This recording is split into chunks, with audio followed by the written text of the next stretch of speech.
Oh, well, it was my uncle lived there at Klondike and he worked for boys. And your uncle's name was? Willie. His name was William, but they called him Willie. Willie May? My dad's brother, yeah. Okay. And your dad was? Raymond May. And who are you? Darn if I know. Either one of you all know who I am? Let me think. If you think of it, tell me. My name is William Joseph. Were you named after your uncle? No, my name is Billy Joe. I was named after two of my uncles. Yeah, Okay. And how old are you? 93. 93. I'm counting. Okay. And you were saying that your uncle worked for Bo's daddy. Not at the Klondike. Bo's grandfather. Bo's grandfather. Yeah, Okay. he was the second, wasn't he? Yeah. Okay. And what was your grandfather's name? Frank Boyce Moodie Jr. Okay. Now you can continue with your story. Well, I was going to say they had a flotation mill down there set up. I guess it was an old one because my uncle was the only one working there. He dredged that sediment pond, and I guess got pretty good fluoride out of it. It was more like sand, but he worked there for a good while. And he lived up in that house on the hill. It's a great big old house. I remember staying there with my cousin a time or two when they lived there. Was that where L.N. Duval lived? The house is Billy gone Joe? now. It's gone. Yeah. It was there just up above the old Klondike original shaft. There was a hotel there going down the hill to the Klondike. I remember seeing it. I never was in it, but it was a pretty good, big, long, two-story building. Quite a community out there at one time. Yeah, yeah. Was there a movie theater out there? Did I hear? I can't answer that. Can't answer that. I don't I know. always heard that. Yeah, it might have been. How many people in your family worked in the fluorspar industry, BJ? Well, my uncle and my grandfather worked at the Hudson for a while, I know. Who was your grandfather? Greg May. And my dad worked at the Hudson. He was hoisting there when that cave-in happened And the cave-in happened in 1926. in 1926. What's the book that Bo is holding? Did you do that? Mine cave-in. I guess it did. There's another one over there that I found after I gave that one to you. I know, but yours is better. I don't know why. They had one up at the museum. They used to make copies of it and sold them. But The pictures are better quality in that one, and yeah, with your permission, I'd like to take it back with me tonight and get a professional these are copy made of this and give it to Dick. Mr. Shelby's report had pretty good pictures in it, and I didn't have any way to copy them except with the camera, and I copied what he had, and then I give the report back to him.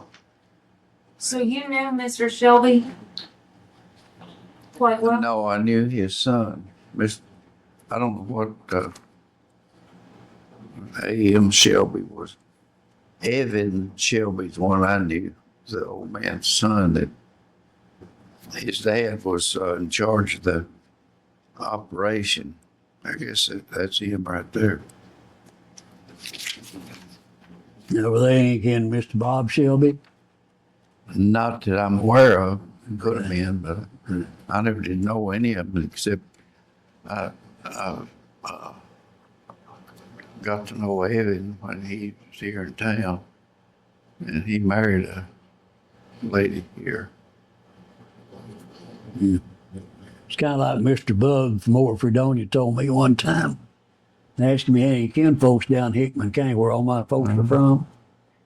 No, son, I don't believe I do, but he said there's some up in East Kentucky, and I've got some kin folks up in Indiana. And the Bugs just grinned all the time when they talked. And he looked at me and he said, but you know what? And I said, what, Mr. Bug? He said, I guess they're all out of the same old bug. So I guess that's what, you know, all. I thought that was pretty good. I guess that was one of the originals that I put together because it's got the photos stuck in it. Yeah, The- yeah. There's one right over there, that one, I think it's a black one, that's got, Yeah, it's the pictures, they're photocopied. yeah, But Dickie would like a copy of that, and so I was gonna have it taken to some professionals and have them scan it in and. okay. He might not know what Dickens has been doing at the courthouse down there. Ah, We're, okay. we're creating a museum in the old courthouse in Well, there you Smithland. go, were. And Bo has been generous to us to help us with our rock room, we call it. Yeah. Nothing like y'all got, but you know, it's just, and we would like to have a copy of that to go in that rock room. Well, that black copy there, the photos are printed. Mm-hmm. And those boxes, there's 1, 2, 3, 4, 5, or 6. Those are discs. And if you want them, you can take them and have them. I don't want them. They're those, what size are they? 3-inch discs. Golly. And I don't know what all's in there. These are except- ancient. Yeah. Well, you get things now to copy Yeah. those. Yeah, Yeah, I'll see what I can get done with those. Yeah, I brought those pictures for Bo. Okay, so your dad was out there during the Hudson Mine cave-in, but didn't you also have family or someone that married into your family of one of the miners that was trapped under there in there? Like Oh, the U.B. Randall? Wilson. You remember Carl Wilson and Ernest C. Mhm. Their dad was trapped in there. Is this is this everything you want Well, out? I couldn't find half what I thought I had. I brought this to give Bo at your dad standing up there. That's down at the old Ben Belt mine. We were auger drilling down there looking for fluorite and faults and whatever. Wow. At the Ben Bell. Uh-huh. It's down there close to Lola. You know where the right mine road is? Yes. It's the road forked back there and it went back. It's at the end of that road.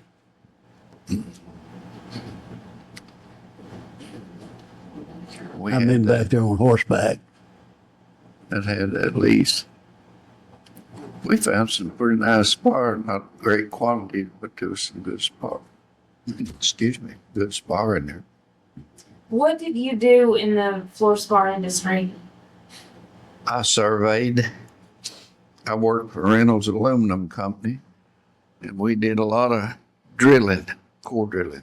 Never did do any mining.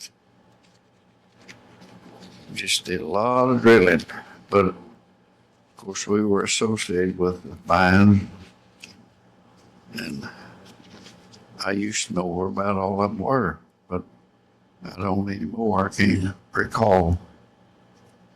And did you ever work with my grandfather? No. I knew him very well because some of the wheels would come down from Richmond to our drilling operation, and I would take him out to his house, and he would show us through his museum and give us a little spiel on geology.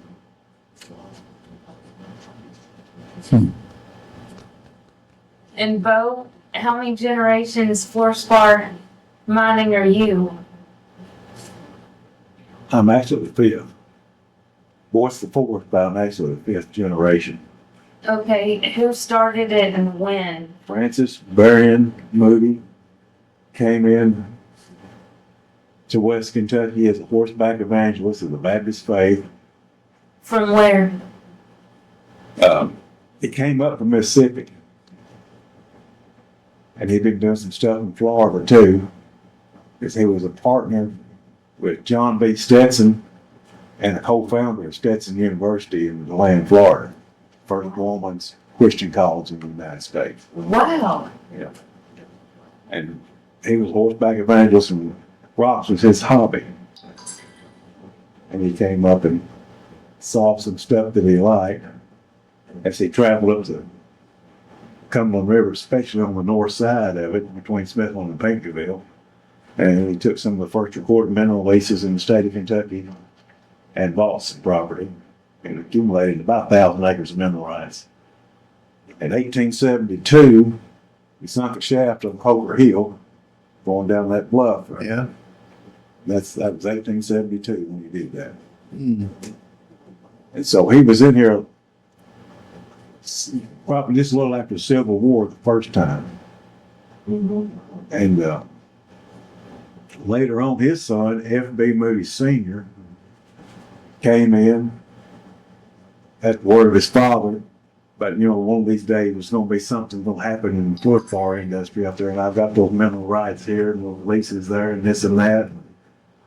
He came up here and he took a whole what was called the Bernard Mine, which became the Klondike. And from the time he took over to the time of the Depression, there were about 500 people out there. So he knew Smithson A.S. Hawley Most likely. Most likely. and Julius Fose. Yes. Yeah. Oh yeah. That was all during that time. Yeah. Tanager, Smith, and A.L. Urich, the partner did all that field work in the Foles report. You know, they went to all the mine operators and did extensive surveys, you know, and studies on the Fluorspar reserves and what was going on in the industry during that particular time. But yeah, that's, you know, That's fantastic. of course, your grandfather knew my grandfather. And I remember your grandfather came to Dad's wedding whenever he got married at the second time. I've seen several pictures of that.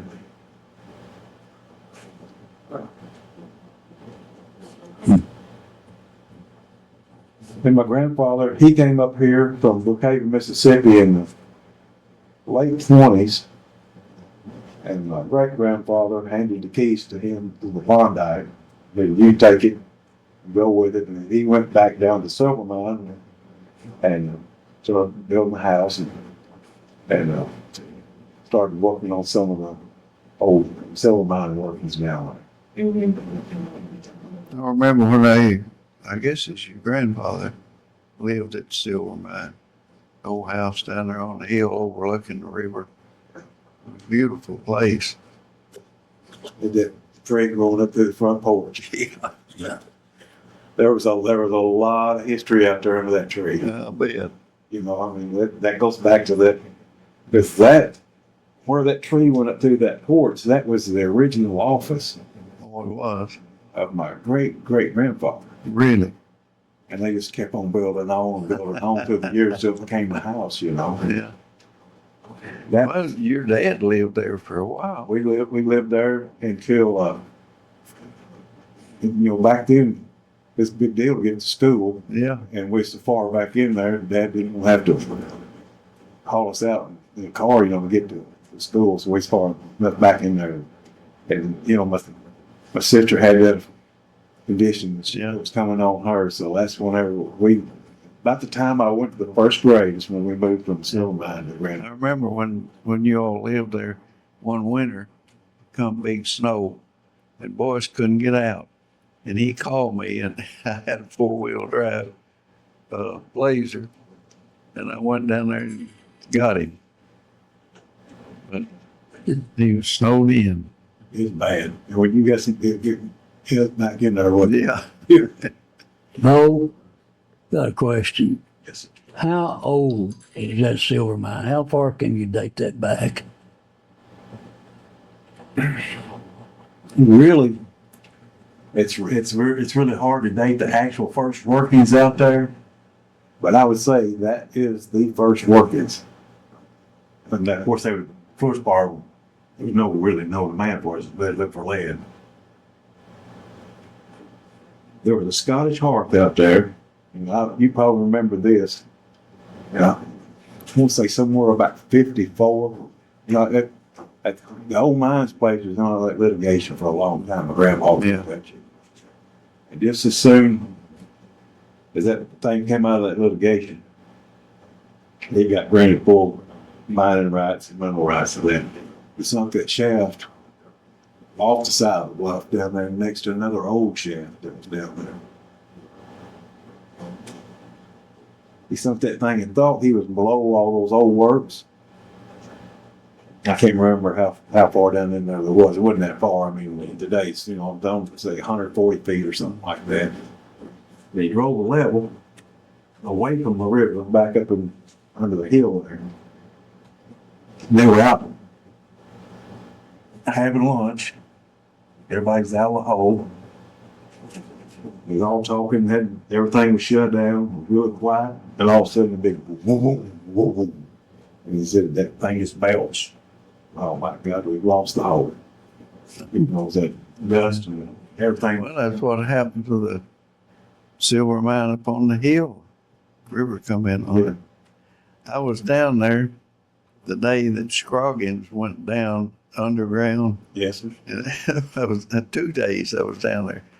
But the first day, they didn't have any communication at all down in the mine. Scoggins brought a dentist friend of his as his assistant, and they had, Perry. I don't remember him. I just remember he was with him. But they had this little solly, they call it, down at the water level in the shaft. We was all laying up there on our belly looking down, so couldn't see anything. And Scroggins went down, and he took an extra tank of oxygen, and the dentist kept it there on a little platform. And when Scroggins went back in the level, the bubbles quit coming up. And the dentist, he about panicked. He didn't know what to do because he thought there's something wrong. And he threw that other tank off just in case Scoggins needed it. And after a while, I don't know, it was several minutes, Scoggins come back and the bubbles started again, and they hoisted him out. They didn't have a hoist, they had the tipple was there, and they had a cable with the bulldozer that pulled it back. And I got a bunch of pictures. I give them to boys. You may have some of them. There's some up here at the museum. Some of the museum. Yeah, we saw him the other day. But, well, I made those pictures, and I don't remember who all was there, but boys has invited several people. I think somebody's Mozart Mahoney. But anyway, Scoggins saw the equipment, the mucking machine and the little car and whatever. And I don't know, it was a while after that he went back down there, and they had telephone communication some way or other that they could talk to the guy. And he went down there and hitched on some of that stuff, and they drug it out. And within an hour after they got it out, they had that mucking machine running. But your mother was down there. I can remember the day they brought that. Not your mother, your grandmother. Yeah. Well, mom was over at the house because we were living down there. You were? Yeah, okay. But that was a lot of excitement for us. Was this Scoggins guy, was he a diver? He was. He lived in Grand Rivers. Yeah. I don't remember his first name. Fred. Fred. Fred, yeah. Well, tell us When about, my grandfather, where I was going at on the age of how old the silver mine is, wasn't that the best. They let the smoke clear and everything got quiet. They was all listening. My grandpa said, well, we ain't got but one thing to do. Go down there and look. Maybe we didn't lose it all. He thought the whole thing had swallowed in, you know. They looked off down there the best they could. They could still see the shaft was pretty much open, Yeah. you know. I was hoping they had good air and all this and that, especially after it melts like that, blew that dust up out of it. Anyway, I don't remember who went with him. They went back off down in there, and I mean, he told me the story several times. Yeah. He said when they got down there to where the belts happened, what they had done is they drove that level out and under another level, and they didn't have but about 4 or 5 feet Oh. of material over the top of them, and they were in under an ancient level, and it wasn't the shaft that he thought he was Yeah. going missing. It was a third shaft there that they didn't know anything about. No. And he said there was cathedral ceilings in that thing. It looked like the timbers had been hewed a week before. Is that right? And Been preserved. old square nails, a few old square nails drove in those timbers down through there. And that's where that leather hat and that whale tallow, Yeah. that whale tallow lamp came from. Now, you look at that leather hat and that whale tallow lamp, that goes back to the Cornish miners. Yeah. Now, you date that, that's 1500s. Yeah. So that's got to be some of the first underground mining, in my opinion, or known underground mining in West Kentucky. Or anyway. that's 1500s, not 18? No, that's 1500s. You look at the Cornish miners, they preceded, that's Jonathan Swift's time, you know, and all that. Do we know that they were looking for lead back in the original mining? I guess that would be they about- call it the silver mine, I know. Yeah. But lead, when it's fresh, just broken, it looks Yeah. like silver. There's documentation of that old Scottish hearth that was down there. See, that Scottish hearth is dated back to the Cornish miners Yeah. too. And that Scottish hearth was bulldozed during, I was about 4 or 5 years old. That was whenever they did that concrete Yeah. work down there trying to save the Alcoa shaft. Yeah. That Scottish hearth was down there then. And there's some documentation of them separating the silver out of that lead. Yeah. There was enough silver content in that lead for them to make a recovery. It just wasn't the money.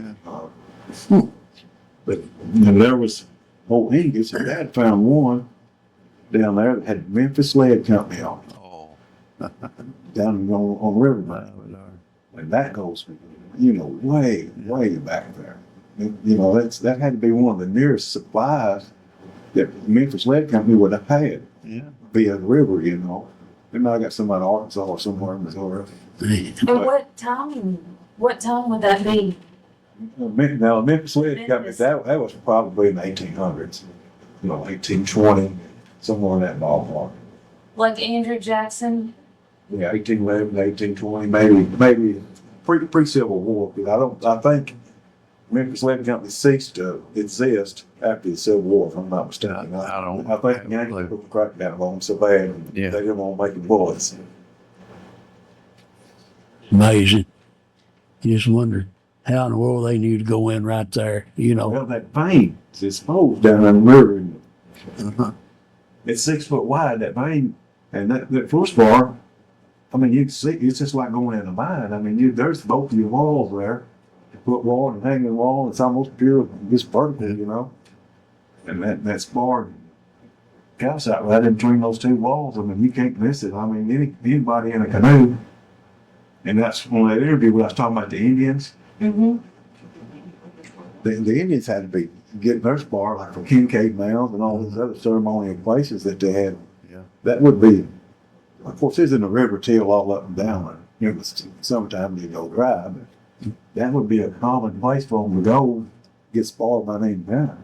What were the Native Americans doing with Fluorspar aside from jewelry? Those earplugs and jewelry, that was pretty much it.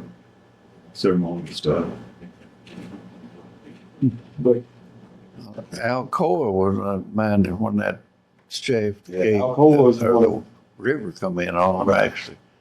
They tried to get out in the river and stop that, but they had Halliburton down there trying to grout the seam out in the river. They found it. They put dye in that shaft and pumped water from the river up there, and it went out back into the river, and they found it. that was my grandfather. Yeah, My grandfather. With Scroggins? yeah. He went out in the river there and located from that dye that they put in there. That when the Scroggins went down in there and then looked at all the old works down there, the Yeah. first go around, they got that 12B that's over here under the shed, it's a museum. That's what it came from. Whenever he went down there, then he verified that, it was still open shaft Yeah. and the old works is still open and everything like that. And so Grandpa said, well, let's go for it. And that's when they reversed the Yeah. flow and started pumping that water, and they put that, it was a fluorescent dye. And they forced the water able to rise in the shaft, so instead of it reversed the flow, they'd come up out there in the Boys River. And Scoggins went down and followed Right. the source down to that hole. They never could get concrete to flow under the water down there for some reason or other. That's when they put that basketball, came up here, came up, same one we got, one was basketball, and put it in that pipe. I don't remember They that. put that basketball in that pipe, and if you got something like that in front of that concrete, Mhm. and force that air, Oh. concrete on its own, force the air, but they put that basketball in front of it, and they started pouring that concrete. Up Kennedy's who they get the concrete from. Yeah. Concrete Incorporated in Bluefield. And the weight pushed that basketball through there, and all of a sudden that ball popped up out there in the river. My grandpa said, I know I got some concrete going in the bottom now. But they never could stop it. Break it. It got that hole, that went one hole to hole, and they pumped it and held, I don't know, a day and a half or something like that. Yeah. They walked through. I'm wondering in the 1500s what the water level was like in the Cumberland River at that time. Well, right there where that vein is, I'm talking about where it was exposed so well. My great grandfather and my great great grandfather, whenever he first came up here, he saw that caught his eye. There's a shaft sunk below what present day water level is after 100 foot deep. But you can go. The last time I was out there with the fish finder, you can go over that old shaft out there and see it's 100 foot deep right there. Yeah. It's before shaft. It's sunk in the footwalls out there in that quartz Of wall. course, that's before any of the dams were built, so that Cumberland probably got pretty low in the summertime. Yeah, they Bad had weather. down there by Red House Landing. They called that the low water crossing. They crossed down there. My grandpa, that's just regular in the summertime. They crossed down there. Yeah, I'm sure it's a lot different 1500 it is. That's the river now. Yeah. Yeah. Mr. Dickie, what is your full name? Where are you from? And did you have anything to do with the fluorspar mining industry?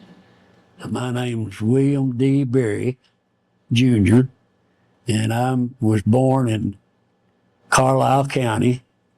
Spent my first 3 years down there. My daddy was an engineer on Highway 60 between Smithland and Paducah. When was that? That was 38 something probably, and maybe a little before that. And my grandmother had a boarding house in Smithland, and he boarded there, and she had a daughter, and I'm the results of that.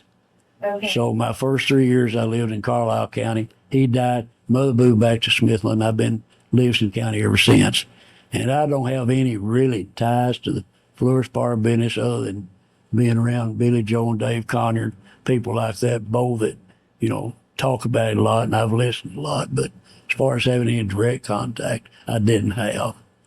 But we're interested in the museum down at Smithland for Billy Joe's writings or some copy of that, put in our museum down there so we can keep that. Yeah. That's, In the Hudson Mine cave-in copy, yes, or Yeah. the report that Billy Joe compiled. yes. Somewhere, one of the copies, it might be the one that I gave to the museum, had some letters and notations from some of the heirs of the people that were trapped there. One of them was a Cobb guy that lived at Smithland. And he came up and we talked, and his dad was trapped in there. And I don't know what happened to it. That one that was over there doesn't have it in it. It's in the very back. Is it in the back of that one? I don't think it is. It might be. I don't. But Did you say Cosby? Cobb. Cobb? Uh-huh. Okay.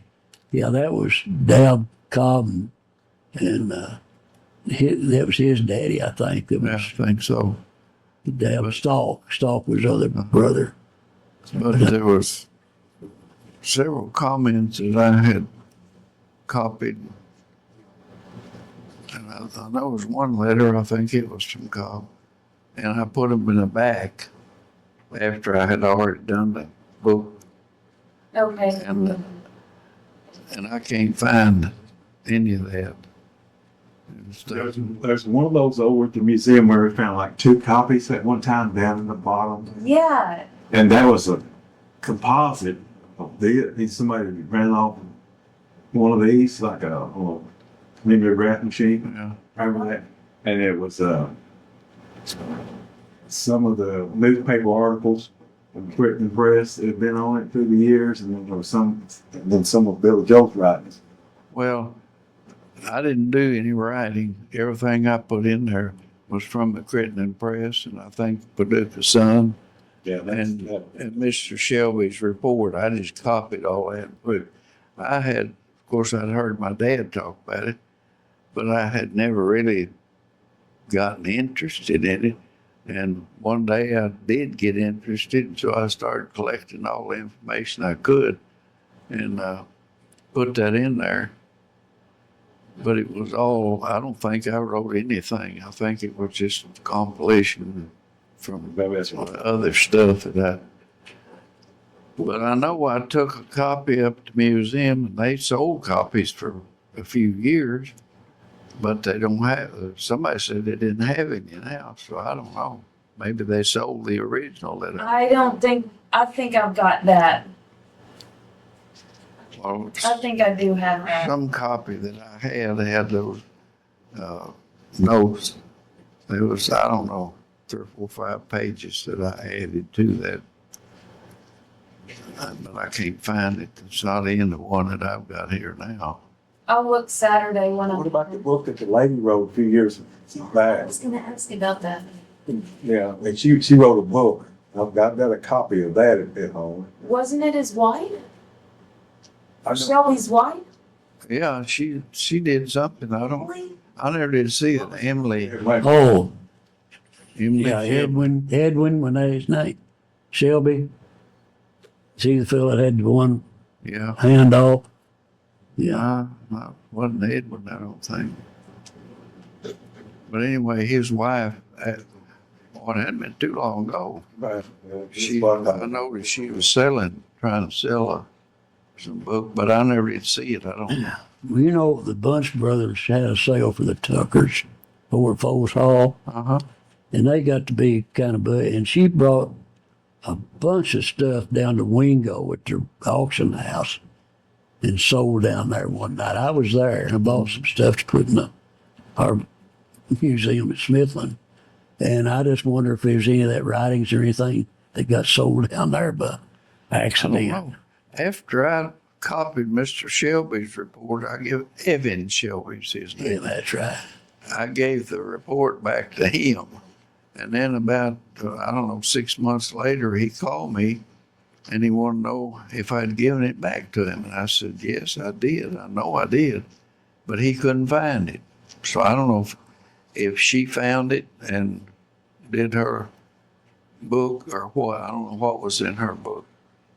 It's a good book. It's been a while since I looked at it. Yeah. It ain't been that long ago. I mean, Dad was still alive when they were, Yeah, and it's his copy that I got. yeah. I never did see one.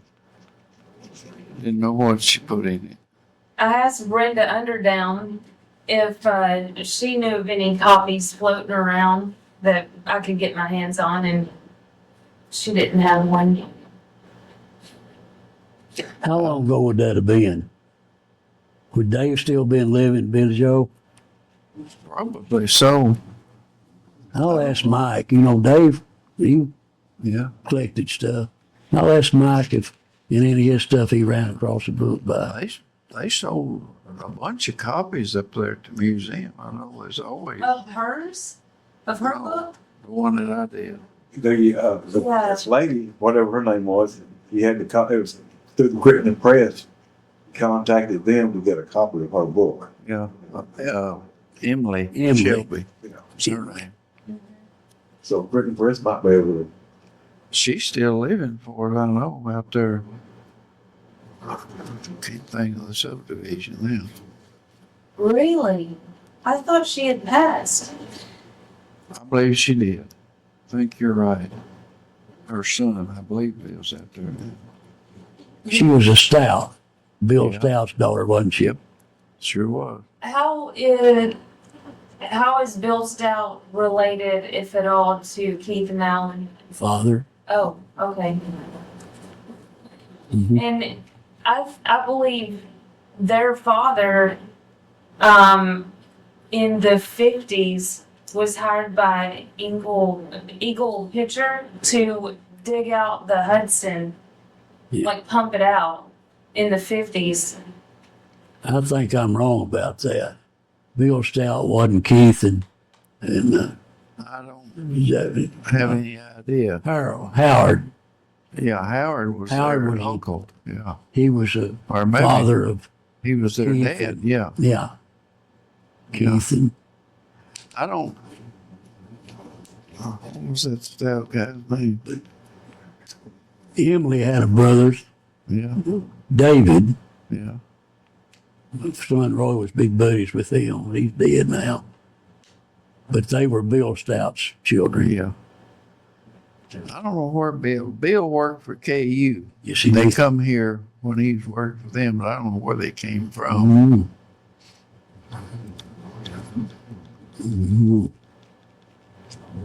He was dandy. Yeah. What was the last fluorspar mine in existence around here in Crittenden County, You mean in Livingston, that was active? that was active?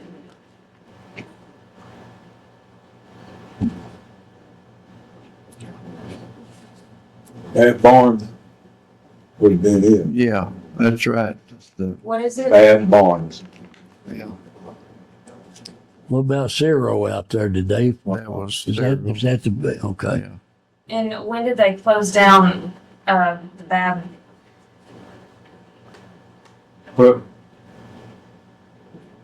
the operation pretty well ceased in '79, and when Dad made another go of it in about '83, and then again in about '88, and then '94. I don't remember the date. 94. I was out there when he was out, but I don't remember when it was. I was with him on those last 3 fire-ups. And stayed with him from the beginning to the end on those things. And the very last one that he had with Klondike there, I wasn't out there on that one. And I think that was like '95 or '96. That didn't. That sounds about right. That was with Klondike. Whenever we stripped the Lafayette.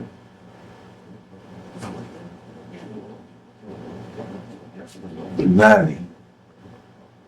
We've done some work up there before in the '80s. That's when we did that big bid Yeah. out there by the Tab Shack. We did that in '90. That's far went to this old Cyril Mill or Bad Barnes It's LDR, so that's actually equipment, Gary. Was that when we rented y'all that Hitachi? Yep. Track And we up at Hitachi. Yeah. Was one of that big figure out there, no, Lafayette shit up there. And what happened all three times that I was with him is we would come online and start making some good spar. And those brokers would call. Say, we hear you've been buying some spar from Moodie. Well, how long's your contract? Just as soon as it's up, give us a call, we'll beat the price. And one of the main buyers, I think this was the third go around in '94. They were loving the material and using it to make hydrochloric acid, of course. That was what we. They got a call directly from the Communist Chinese. Not the brokers, but they got a call directly from the Communist Chinese. Said, we'll deliver it to the dock in New Orleans. Of course, they had a facility in New Orleans, and the Communist Chinese knew it. We'll deliver it to the dock in New Orleans, and it was at our mining cost. And how they knew that, I don't know, because it fluctuated, from month to month for different reasons. But it was within $1 or $2 of our mining costs. And they was going to deliver it to the dock in New Orleans. If they know that, if they knew that, what else do they know? Yeah, no kidding. You know? That's what I was thinking. I mean, how can we compete with that? And that's the reason that I'm so active and animate about getting that 25% tax put back on them, if not more.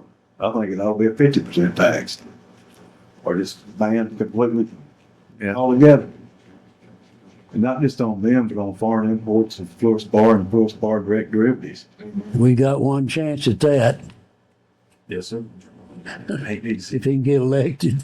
It made Dad so sad, made me too, whenever that tariff list came out the last time. Boy, I mean, he was ecstatic. I mean, this is going to be it. We're going to get back in business. Fluorspar and all grades of fluorspar and everything directly associated with it was not on the list. What was it, 2,700 items on that list? It was a bunch. When was that? When Donald Trump's first went into office, I think it was within 18 months of him going into office. That was one of his foundational statements that he was going to make America great again by putting the tariffs back on these imports and he knew what was going on with steel mills. He knew how critical that the steel mills and everything that spins off from that is. So that's when they hit them really hard with steel and those products. But somebody didn't enlighten him to the part that we have to have fluorspar to make good steel. Yeah. A lot of people don't know that. They're going to know it one of these days. Yeah. So if you're going to make steel, you got to have it. Especially if you're going to make medical grade stainless, you've got to have it. This medical stuff is pretty serious, I think. I don't know of any substitute that they've ever found for fluoride. They're making a synthetic. They are? Yeah, and down in the Carolinas. Yeah. And they're making it out of phosphate rock. And I don't see how it can be financially feasible if there was a product right here available in America. I don't see it, and I don't think that the process is very stable either. I think it's an accident waiting to happen. Well, It's got to be. They're taking it fluorophosphate rock. Yeah. They're pulling the fluorine out of the fluorophosphate. but there's people right here in the county that they don't even know anything about fluoride. They don't even know what it is. Yeah. But back, of course, when I was a young man, there were, I guess, 75 or 80 mines around. Everybody had a little prospect farmers would all get their crop in, they'd go start digging a hole. They'd try to find the fault on their land. And if they found where you had sandstone against limestone, it might have been normal contact, but they think it's a fault. They dig at these little old prospect pits everywhere. But That's where Dave came up with the statement he made about you hear them old one-cylinder engines going put, pow, all over the country yeah, at that time. Everybody had a pit. What was it that they knew that if, to be on the lookout for the limestone button up against sandstone? well, if it's because of movement along the fault zone, you might have a limestone bed adjacent to a sandstone bed. And you know right away if that's the case, it's a fault in there because that's where the earth is slipped. But you could also find on some of the hills where it's just a natural bed of limestone with sandstone above it or below it. And the guys that were fooled by that they just knew that there was a contact there, but they didn't know what it was. They thought it was a fault. Some of them did. It's just a natural sequence of the beds. Yeah. Limestone, sandstone, fluorspar. That's kind of what Well, no, dude, most of them are part of the Mississippi and through here. It's sandstone, limestone, sandstone until you get on down in there. Then it's pretty. Well, the stratigraphic section, I guess, the youngest sandstone or youngest formation, I guess, is the Pennsylvanian, and that's exposed. And I don't know, we drilled one hole down at Crittenden Springs down into below the St. Louis. And I don't remember what the formation was. It was Salem, below the, Warsaw yeah. and Fort Payne. We drilled, we thought we had an oil well. It was an artesian flow, and you pull the rods out of the hole, and just every little bit there'd be an oil slick on that artesian water. And we got one of the company oil geologists up, and he said, "Nice, that's just dead oil." But that did that for several years, because I used to go by there about once a year just to see. We left the casing in the hole, and I went by there several times to check it, and it was still a little slick show up. And the last time I went, I think they had cut the casing or something. There was a hog pen in there, so I didn't get to see it. Down in St. Louis, down in there, when you get around where those corn cobs are, Yeah, that's really petrolific down in there. Just about all that oil, this part of the country is dead oil. Yeah. It's been trapped by those, it can't Yeah. move. It's been trapped by the fault, and it dies. And it comes black and tarry. well, that core that we had out of that hole I was telling you about, it was in the winter when we drilled that, and we bring the core to the office and just lay it out on the floor to log it. And we'd lay that out there, and the next morning you go in, it looked like somebody just sprayed oil all over it. It was just, Yeah. the oil would seep out of the core. And John got kind of excited about that. Who did most of your core drilling? Did Longyear, or did they do any for you? Longyear did, Joy Manufacturing, Eugene Walker. I guess that's, Trice McDonald ever? I don't Drill any think for you? Price ever worked. Yeah, he did. Him and his brother. What was his brother's name?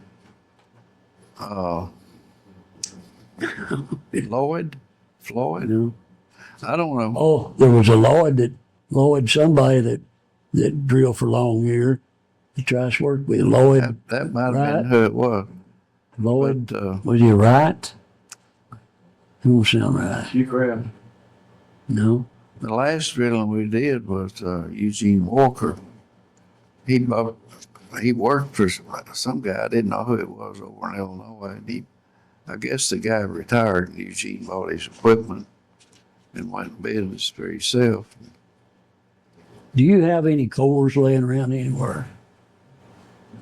There's just one or two laying out here in the backyard. I made a little fountain there one time. It don't work now, but there's 2 or 3 cores laying there.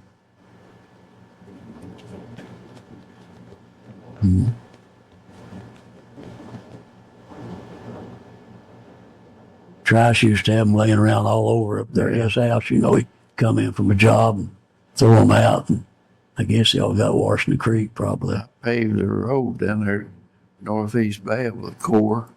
After we'd log it, if it didn't have anything in it, I'd take it up there and dump it in the mud holes. And Mm.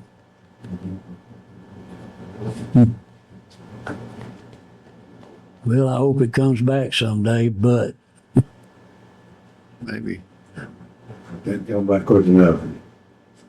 no. I ain't getting no younger. no. Ain't none of us getting no younger. The scary part is we bring it back. Where's the knowledge bank? Mhm. The experienced knowledge, not like I read a book.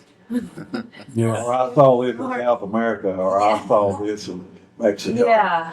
And there's no more mills or anything, you know. I mean, just The last 2 Mexican geologists that I've seen didn't know Yeah. SWAT. I mean, Well, you know, when, what was the name of that company that worked for them? that Atlantis bar, What? ESCI, with that Atlantis bar. No. It's Honeywell through. Yeah, that's Atlantis bar. Well, anyway, I was a landman for them for 2 or 3 years. And they had some geologists, I guess they's good people, but they didn't know beans about fluoride. And they actually spotted some holes off a geologic topographic map. And that's just how loose it was. Yeah. I don't think he was looking for fluorspar. They, one of the drillers said, of course, this was after the fact, and was all on the up and up, because after they done moved out. One of the lead drillers that was out there at on that Lafayette part of it told me, said, "Bo, we backed off out under that pit and sunk out there.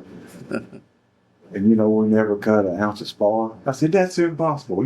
That's not possible." I said, "What'd you set up?" I said, "We set up on 45 degrees and we poked the hole back down there. And I said, "You never hit any old works. You never hit any spar. We never cut a stringer." I don't know what happened.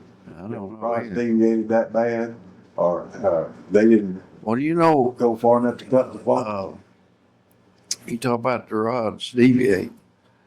I know John Hook had gone out to Oregon, and I had, I think, 2 drills running here, and out on the Hardin Knob, somewhere out close to the Hardin Knob, we knew where the fault was because we'd drilled enough holes and I set to rig up, and we drilled and we got where the fault should be, and there wasn't any fault. And we had called a mini dive. We could check the direction and vertically and horizontally. And I put that thing in there, and the rods were parallel in the fault. And you wouldn't think that they'd turn that easy, but that thing, it was just going right down beside the fault. And a lot of those holes that were drilled back in the day, the only way they had to check it was with acid. And all that did was check the vertical. And if they didn't use that, they didn't know if the thing went up or down or what. What he's talking about is HF in a glass tube. And they lowered that down in the core barrel Yeah, and let it sit down there, and that HF would etch a line around in that test tube. And they bring her back out of the hole, dump the HF out, and put that test tube in an angle finder, which was nothing. This is just a protractor, really. Exactly. And And that would give you the true angle of the hole. Now, like he's talking about, it wouldn't give you the direction. If it's deviating off north, south, east, or west, you couldn't tell that, but it could tell you what angle that bit was on down there, or your core barrel, basically. We did a lot of those things. Gosh, don't tell how many. If your drillers was getting paid by the foot, they'd get mad because Yeah. if they get the footage bonus or something like that, you're getting in their pocket because Yeah. you're shutting the bit down. Yeah, I think they had to wait about 30 minutes or Yeah. maybe a Well, little that's longer. an etch a Yeah. line around on that grass, on that glass. But wouldn't that, correct me if I'm wrong on this, didn't the instrument that you lowered off down in there later on, it was right, when that a Tapari, and then you put the Minitive on to correct it? Yeah, the Tapar. Yeah, Tapari. I misspoke a while ago. I said Minute, but it's a Chopard. And that was actually a little timer, a miniature watchworks, but it had a magnetic compass on it somehow or other. And you could set that, Gyroscope. yeah, Gyroscope. and you could set that for so many minutes. They put it down in the hole. You had to use a stainless steel rod at the bottom of the hole, non-magnetic, which we got some non-magnetic stainless steel. Yeah. And you put that on the end of the drill stem, and that will tell you the direction and the vertical direction. what are you calling it? Tapari. A Tapari? That was the survey instrument that you lowered off down in the core barrel. It was just a little instrument. It wasn't big around, and put it in a brass tube and put it right on the end of the drill rod. Lowered it off down on the water line on Yeah. the end of the core catcher. And then if you had a deviation, you put that Minitive Yeah, above the bit, and it would, and you set that Minitive to direct it, make it go the opposite direction of wherever you're, or to try to correct the hole. I've got a picture, and I run across it the other day to one of those mini Deeves that we used. And like those walls out there on the north part of the Klondike out there, now there's no hard quartz in this part of Oh anymore. my gosh. It hurts your ears listening to a bit. And a bit would be down there 250 foot deep, and it would take your hearing away from We had this guy come up from Texas. He'd run out of a job down there, and they sent him up here. He was a driller, but he'd never drilled in this part of the country.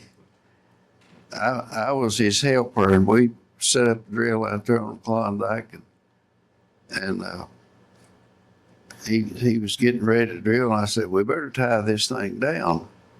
And he said, "Oh, we don't need it. The weight of the drill will be enough." His truck-mounted drill. And I said, "No, it's not." I said, "When you hit that hard quartz," I said, "you got to put enough hydraulic pressure on there, you'll have the truck jacked up off the ground." Well, he didn't think that was right till he got to that quartz. And the old truck just started going up, and he polished, drilled our bits. I know we took some bits to Holly Sullinger. I kept telling him, I said, "It's just polished." I said, "The diamonds look okay, but they're not." And we took some over to Holly Sullinger, and he run his thumb around it. He said, "Might well send them back and get them reset." But old Ted, he learned pretty quick that you had to tie that sucker down. I don't remember now what the pressure was, but I know that thing sat there and turned on that. If it wasn't cutting, it was polishing the diamond. And the hydraulic oil in those tanks would boil. It gets hot.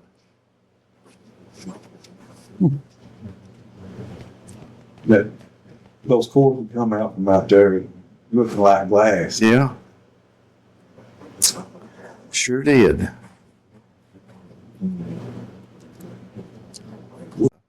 What was his name? Wilbur Lawrence. I think it worked for long year, I believe. Like, he went out on his own for Did he? on drill there for a while. Well, I may be, but he drilled for us. So, He was drilling out there about the same time as Walker was drilling Yeah. out there, I think. Maybe y'all had him drilling out closer toward the highway. Of course, that might have been, that was his account to me, you know. yeah. That's before my time. I don't know. Joy Manufacturing did some drilling for a while. Wilbur had a brother, that's who I'm trying to think of, that Yeah. drilled too. Drank all the time. He was pretty good. I can't remember. But you know, he was kind of dumpy and not. Wilbur was tall and stout, wasn't he? Yeah. Well, he wasn't. He was kind of a short, dumpy kind of a guy. But I know he was Lawrence. No, I can't remember his name because they was up days all the time getting fuel and Yeah. all kind of stuff. Stop in the morning, get fuel. Yeah. You know how, I'm not gonna, you know where that was? That picture was made at? I sent you that. That right there's got some of that old hard quartz down there too. I mean, it would, Yeah. you had cigarette butts in your ears on that down there. Or was it? Yeah. Down the Mountain Rock country. Okay. Get down there. I went not too long before he died. He was doing a little drilling project down there on that by old Berry's Ferry Road, just off of Yeah. up close to Berry's Ferry. Yes, I went down there. Is that where it was? Him and his wife took me back through there on that little four-wheel, or what they call them, side by side. Wheel, yeah. And he had a little shelter built up there Yeah. where he could log core and everything. Who was that? Dad.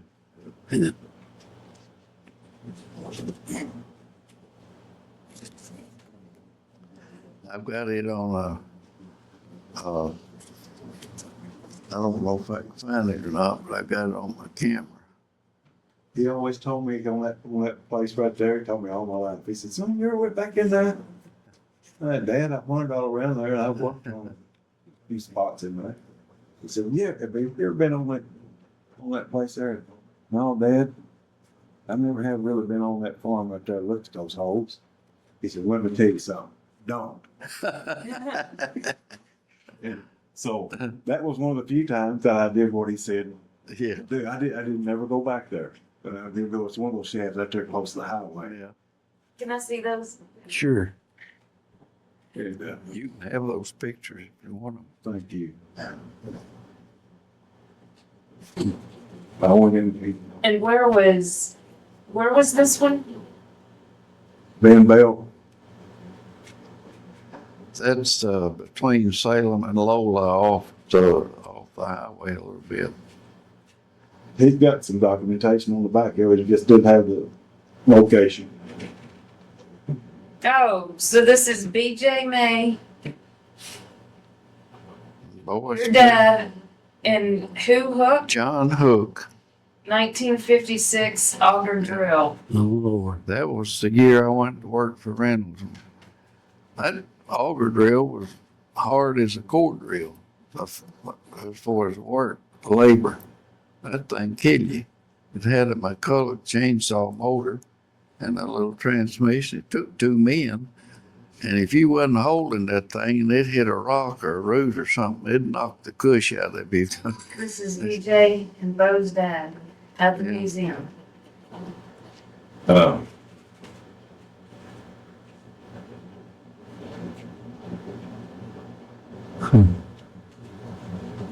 I don't know. I got so many pictures on here. I can't find Bo's dad.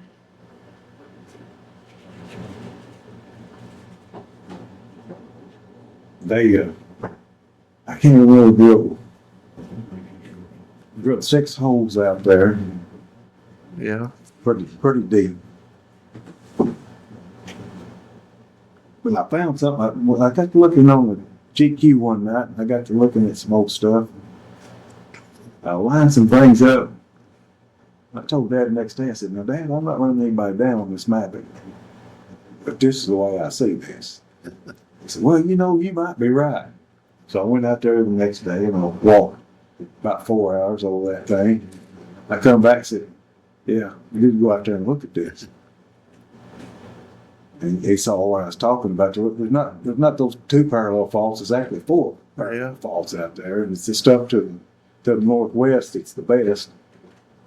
So, long story short, he went and got, since this is on this, I won't bring up no names, but he went and got a pretty high-powered college bunch to come in there with this newfangled ground penetrating radar. Yeah. Did he tell you about that? What happened on I that? don't recall him telling. So they go out there and they start, you got to drag that instrument behind, and it's electric, of course, so it's got a generator and all Yeah. this. Well, they drove that thing all over out there on that northwest side of what I was talking about. Man, that thing lit up, telling them all kinds of stuff was down there, you know, that you can't really tell, but you just know that there's an anomaly down there. They did all this elaborate mapping, all this and that. Everything was looking good. And that the doctor of geology, and he had 3 apprentices working under him out there, you know, college kids. Well, the doctor of geology was having an affair with the girl that was doing the mapping. And they disappeared in the middle of the night with all the finds. Nothing. Gosh, we tried everything under the sun to locate faults. That's one thing we had. I forgot what they called it, but it was a metal plate about that big spur. And you put probes in the ground. It was a sound wave thing. And then you hit that plate with a sledgehammer.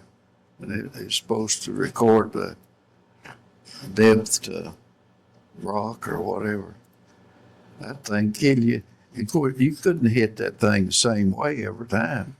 I tell you, the principle was, you remember one year they come through here with those trucks that would vibrate. Down in the highway. Yeah, the same principle, but it was putting shock waves down in the ground, but not nearly as deep.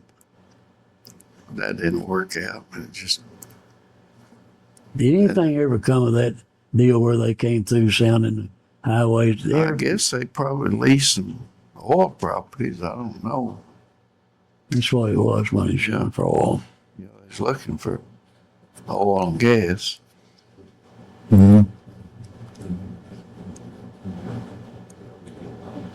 Billy Joe, sometime when you feel like it and you get the legs get a little more strength in them, have Bo come get you someday and bring it out my house. I kind of got a little old museum kind of thing down there. Got a lot of Salem stuff in it. I'd like for you to come down and tour that. And Okay. it's, I He's got something. got Roy Barnes' old anvil. Yeah. Got I used to sit and watch Roy sharp plow blades and shoe Yeah. horses.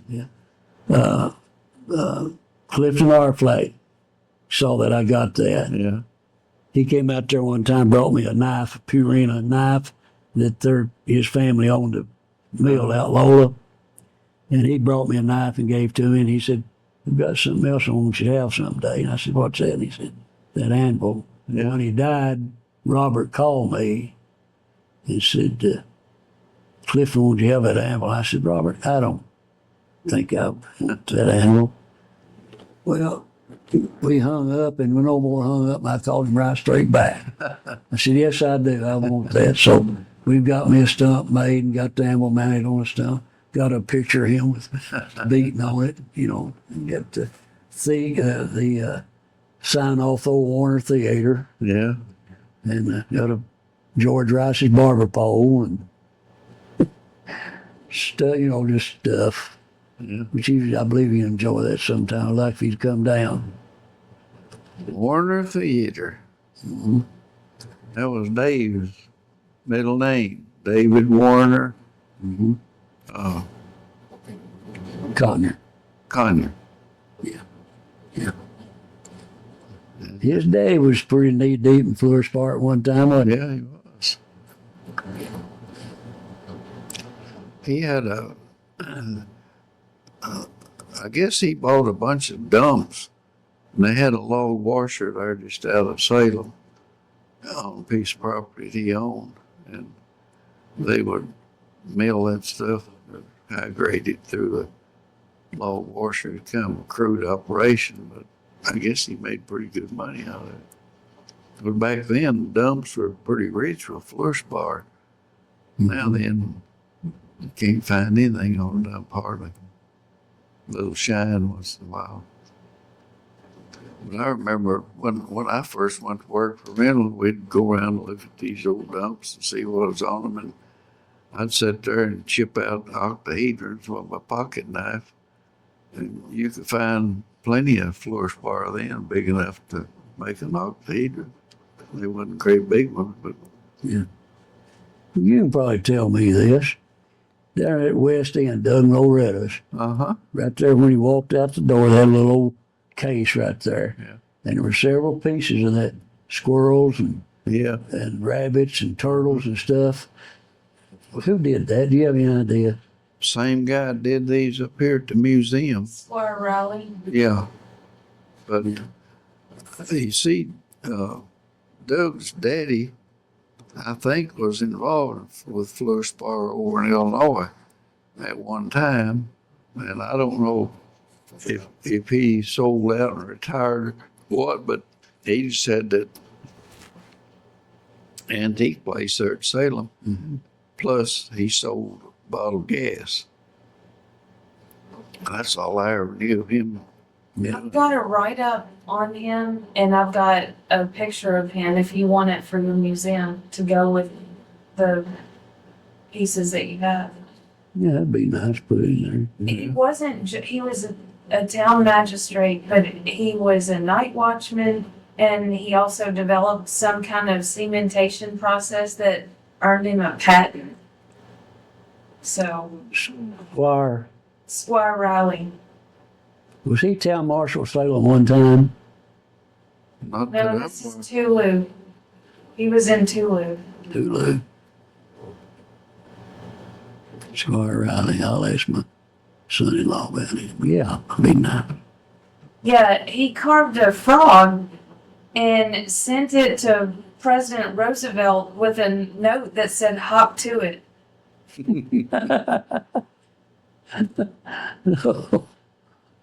Yeah. And he was pretty talented, I'll tell you that. No, Sure was. how you do that. Their office is still inside Reynolds Mills office. Really? It's still what? It's still in Salem. Yeah. The building's still there. It's been a church and whatever. What they got in there now? Nah, nothing in there, I don't think. George Rice had an exercise thing in it one time. It's Not it's George neat Rice. building. George The Rice. first office we had when I went to work for Reynolds was up over at the People's Bank here in town. And then John Hook bought a place in Salem, and he moved down there. And so he wanted the office down there. Was that already built? Or there's a Yeah, build there? that was a restaurant. Oh, is that? Harley Howard and his wife had a restaurant there. And that's the reason those windows are rounded the way they Yeah. are in the front of it. But then we moved our office up where Rubel Johnson had a store right next door, but it's up a little higher up now. I remember that was pretty low down there. And when you had a lot, it didn't flood the building, but the plumbing didn't work when it gets saturated with water. And you couldn't use a commode. The Rubel store's about to fall in. That's a bad repair. Is it? Yeah. when the roof goes, the rest of it's Yeah. doomed. You know. But then y'all have, at the very last, when you're out there in a trailer, who's out there in that trailer on the right as you're going out toward the Mill?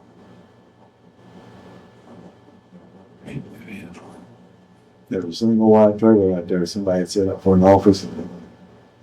Barely outside town there on the right, before you get to Rudolph's. Oh, I know where you're talking about, but I don't know who it I is. remember going pulling up our dad several times and looking at core. Yeah, Taking some core out there. didn't he marry Betty, somebody from out in the country there, and had a boy? Was he a New Yorker or Yeah. something? but I can't think of his name. Neither.